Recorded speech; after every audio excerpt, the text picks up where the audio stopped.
Good afternoon, everybody. So my name is Jesse DeNike. Not sure why it's yellow outlined. Anyways, I'm an attorney with the law firm Plauche Carr. We have offices up in Washington State as well as Louisiana. I'm located up in Washington State. I do a lot of work with shellfish farmers on the Pacific Coast, Washington State in particular, helping them navigate regulatory requirements to get their farms permitted, mostly for new farms, but sometimes expansions or reconfiguring their operations.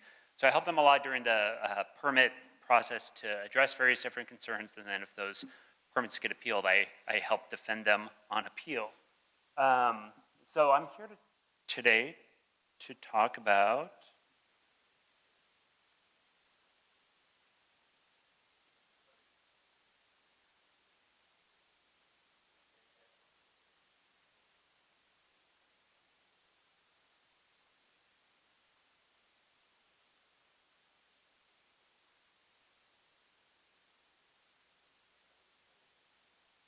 okay.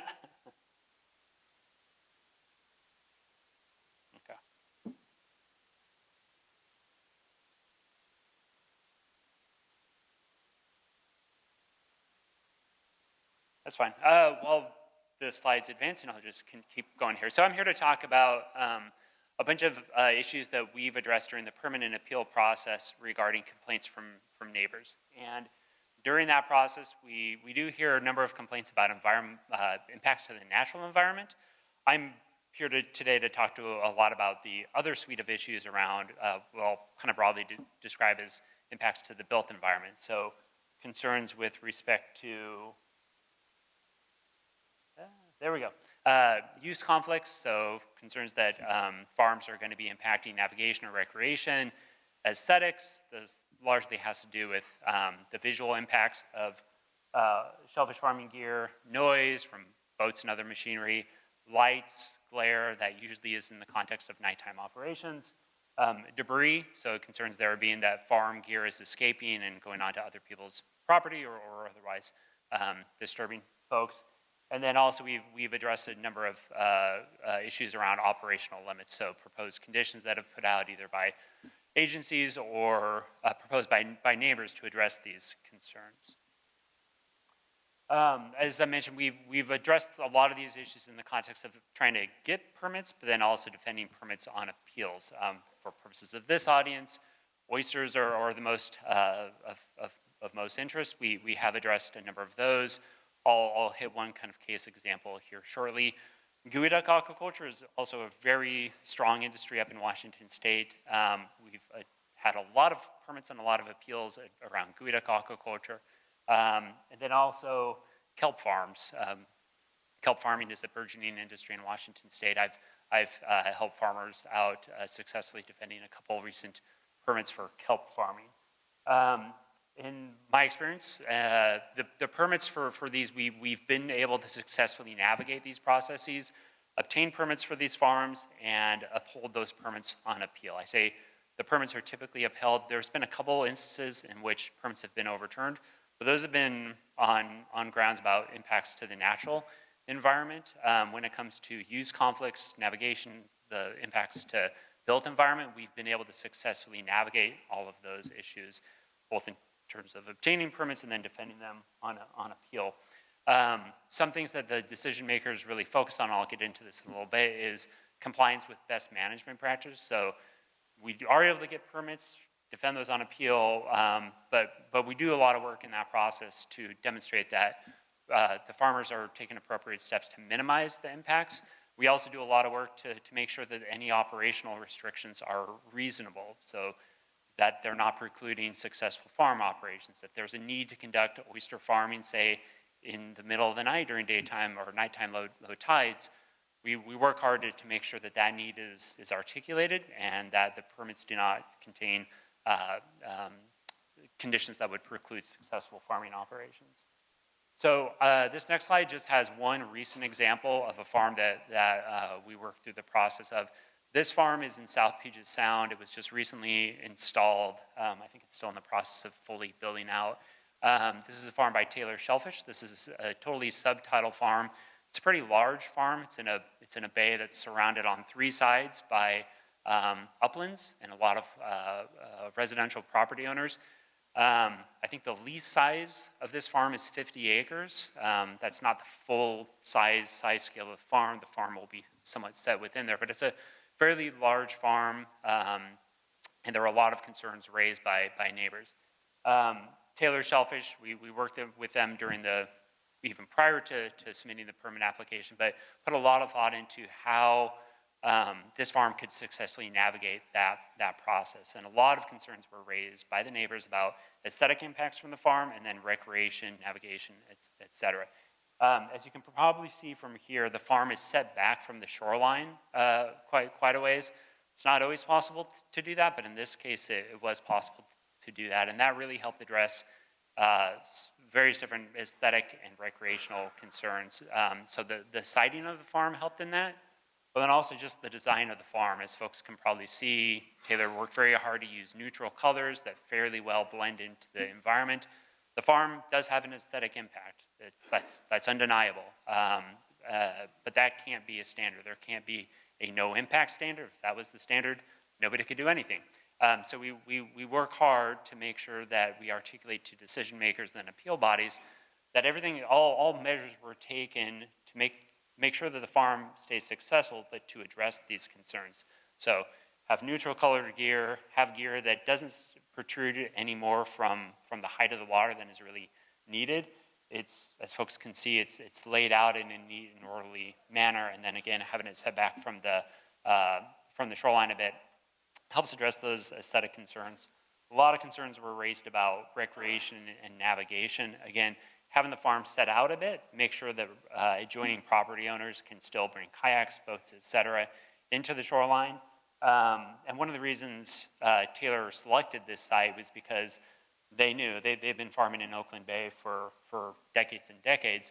They knew that it was a fairly low recreational use area. They knew that there weren't any navigation channels through here. So they were able to kind of go into it. They knew they wanted to pursue this project, and they thought very carefully about where they wanted to do it. And we knew that there were going to be complaints from neighbors that this farm would have impacts, but we were able to go in and talk about why this is a particularly good location for this project. And so again, a lot of concerns were raised during the permit process, and then it got appealed up to a state shoreline review body, but we were able to successfully work through all those issues. The next example here is aquaculture. Culture. I'll move through this one pretty quick because I don't think it's of too much concern for this audience, but I just use this as a way to kind of explain that what you see here is a picture of the recently installed geoduck farm. The traditional method for planting geoduck was to protect it. You need to put some sort of protection down, otherwise all the geoduck will be eaten by predators. Historically, farmers have used PVC, about a 6-inch diameter PVC pipe for that. That particular practice caused a lot of concerns about aesthetics and debris. We're actually able to successfully work through those concerns through management practices, other measures to minimize those concerns. But even after successfully navigating that process, farmers have continued to explore different alternative gear types to further minimize and address those concerns. And this right here is showing one gear type that folks have been pivoting to. It's less visually obtrusive than PVC. It also does a really good job of staying in the ground and helping to minimize marine debris concerns. So moving on to strategies, like I mentioned, we've been fortunately able to successfully navigate these issues. Just want to hit on a couple of kind of strategies that I think folks might already be thinking of using, let you know how we use them. First one I list here is outreach. I think there's a lot of different perspectives on the value of outreach to neighbors and different constituents. In my experience, there's a number of people out in the community that may either be potentially supportive or at least neutral to a project. If you know who those folks are, doing some outreach to them, talking with them can be really helpful to make sure that they understand it. And if they want to support, they come out and support. Thank you. In other instances, there will be folks who are just adamantly opposed to the project. And in my experience, no amount of outreach, talking with those folks is going to satisfy them. They're just going to be opposed to the project. And the best way to address their concerns is just to make sure that you think really carefully about where you're siting your farm, make sure that you're using good management practices. Additional outreach and trying to win them over is, in my experience, not going to be successful and can oftentimes get them a little bit more riled up. Laws and policies. There are good laws and policies at the federal and often at the state level that you can articulate to decision makers to support your farm. At the federal level, there's the National Aquaculture Act, there's the National Shellfish Initiative, there's a whole host of other initiatives and policy documents out there. Articulating those to decision makers can be a very good way to help bring home the fact that shellfish farming, oyster aquaculture is in the broader public interest. We found that to be very helpful. Even the Clean Water Act itself, one of its main goals is to help for the propagation of shellfish. BMPs, as I mentioned earlier, being able to articulate to decision makers that yes, there will be some impact, but you're making every reasonable measure to address and minimize those impacts can be very, very helpful. And then lastly, precedent. So if you've been through this process before, either within your jurisdiction or, as I've mentioned, we've been through it a lot in Washington State, pointing decision makers and appeal bodies to prior decisions can be something that can be very effective to help let them know that these issues have been worked through in the past and successfully resolved, and that you are using measures that are well established and that can help ease their minds. Last thing I'm just going to hit really quickly is talking about a shellfish decision database, an analytical tool that my firm has started playing around with to help capture a lot of this precedent. This one that we've started using is a Google notebook LM. And what this allows us to do is to pull all these decisions into one repository. So it's a good repository for those decisions if you ever want to go and read them. But also it has an analytical tool that the screenshot right now just shows, it provides a general synopsis. But once you have these decisions in there, you can run whatever query you want, and it will provide a synopsis, an answer of what these decisions include. So this prompt is, how are aesthetic concerns over shellfish and kelp farms resolved in the context of these decisions? And you can see here it spits out quite a detailed description of how those issues were resolved in those prior cases. So if you're, whether this is your jurisdiction or you're interested in what's happened in other jurisdictions, having something like this can be a very good way to understand how these issues have been resolved in the past, can provide some good precedent. My firm has started exploring using this for PCSGA members. We still need to talk about this. This isn't kind of a live thing that's available for use, but it's something we're exploring. There's interest for folks in other parts of the country. Maybe you don't have as many decisions that have been resolved yet and want to know how it's played out in other areas. Feel free to let me know. We can include you in those discussions, have separate discussions, because I think something like this could be helpful. So I'm going to pause there, and hopefully I left a minute for questions if there are any. 1 minute. Any questions?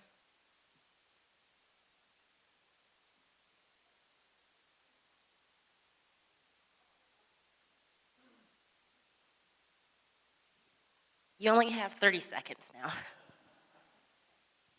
My question kind of relates back to what you said originally about kelp farming, but it also relates, I think, to floating gear, and that is, are there many issues existing still regarding marine mammals around floating farms? I know there was the orca issue in South Puget Sound. Anything like that still out there?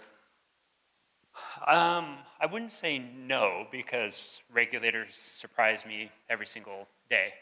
So the orca issue was most notably brought up in one of those kelp farms that I mentioned. So we were able to successfully work through that.